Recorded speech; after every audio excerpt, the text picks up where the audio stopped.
नमस्कार फ्रेंड्स आपण मानकु आम चैनल को स्वागत।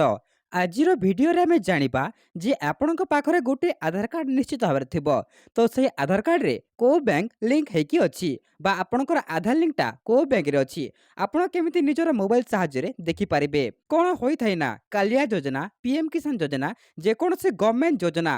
जहाँकि आधार कार्ड लिंक बेस रे आसी थाए जहाँकि आधार जो बैंक सहित लिंक थाए सेठी मध्यरु आसी थाए डीबीटी जरियारु आधार सहित लिंक थाए ताहेले आपनक पाखकु से आधार बेस रे गवर्नमेंट स्कीम रो टंकाटा आसी थाए तो आपण केमिति चेक करि परिबे जे आपनक आधार रे को बैंकटा लिंक अछि कोन होई थाए ना आपनक पाखरे 3 रु 4 टी बैंक खाता थाए तो आपण जानि पारि नथिबे जे आपनकर आधार रे को बैंकटा लिंक अछि बा आधार लिंकटा को बैंक रे अछि बा डीबीटी टा को बैंक रे अछि ता पूर्वरु आम चैनल को नुआ आसीथिले चैनल टी को सब्सक्राइब करके पाखरे आसुथिबा बेल रो आइकन को दबाई दियंतु। तो प्रथमे कोन करिवे आपण जे कोनसे ब्राउजर को आसीबे आउ देखंतु मो देखै कि आपन को देखै दउछि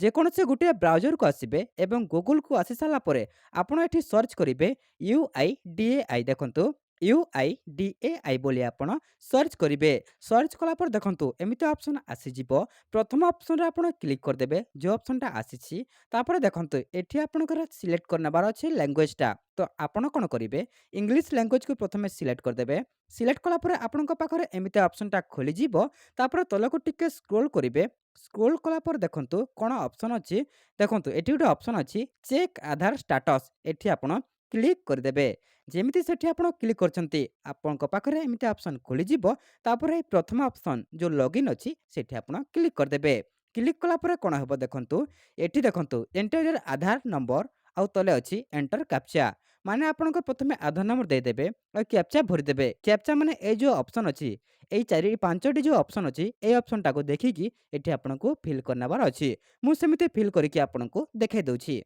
देखंतु मो आधार नंबरटा देई देली तापर तले जो कैप्चा अछि ताहा मध्ये फिल कर देली तापर लॉगिन विथ ओटीपी रे क्लिक कर देबे लॉगिन विथ ओटीपी रे क्लिक कला पर कोन हेबो आपनकर आधार रे जो मोबाइल नंबर लिंक थिबो सेई नंबर को गुटे ओटीपी आसीबो मोर ओटीपी आसी जाईछि मु से ओटीपी को फिल करिकि आपनको देखाइ दउछि देखंतु मु ओटीपी फिल कर देली तापर जो लॉगिन ऑप्शन अछि सेठी आपनको क्लिक करनबार अछि जेमिति आपण लॉगिन ऑप्शन रे क्लिक करछंती आपनक पाखरे पुनी गुटे ऑप्शन टा खुली जिवो बा नुआ इंटरफेस टा गुटे आसी जिवो देखंतु आसुछि जाके आपन जदि नेट स्पीड थिबो शीघ्र आसीबो तापर कोन करिवे आपण केमिति चेक करिवे तले देखंतु गुटे ऑप्शन अछि बैंक सीडिंग स्टेटस एठी आपनको क्लिक करनबार अछि तो बैंक सीडिंग स्टेटस रे जेमिति आपण क्लिक करिवे आपनक पाखरे एमिति ऑप्शन टा खुली जिवो देखि पाउतिबे congratulation your Aadhaar bank mapping has been done माने देखंतु गुटे आधार नंबर अछि एटा मोर आधार लास्ट 4 डिजिट नंबर देखंतु बैंक नेम अछि स्टेट बैंक ऑफ इंडिया तापर देखंतु बैंक सीडिंग स्टेटस माने